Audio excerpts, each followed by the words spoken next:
Here's why I, as an interview coach, pretty much always have a resting bee face anytime I do a mock interview with a client, and why you should ask whoever you're practicing your interviews with to do the same.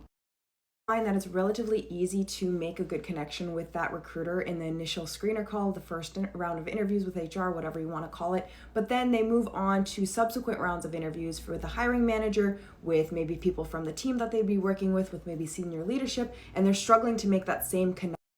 And what I found is it's relatively easy to do well in those initial calls with recruiters because they tend to be the salespeople of the hiring process. They want to make sure that they're moving candidates along and that they're having a good experience. It's part of their job. But when it comes to the actual people you'd be working with, you never know who's going to show up at the other side of the table. Just because your interviewer isn't smiling, just because they're not giving you a lot of feedback, doesn't mean that they don't like you or that they're a bad person to work for. They could just be tired because this is their 6th or 7th meeting that they've had in a row today. I mean, we've all been there. They could be dealing with some personal health issues at home. Maybe they're just a little bit more introverted and they don't express themselves outwardly. And a lot of interviewers also try to keep a neutral face so that they're not impacting and creating additional bias in the interview process. My point is, you never really know who's going to be sitting across the table from you or what's going on in their lives. And I'd much rather you be prepared for the worst and know how to manage yourself in the situation, because interviews are just as much about staying calm as they are about your answers and talking points. And if you know your interview performance needs work, head over here to learn how we can work together to level up your interview skills.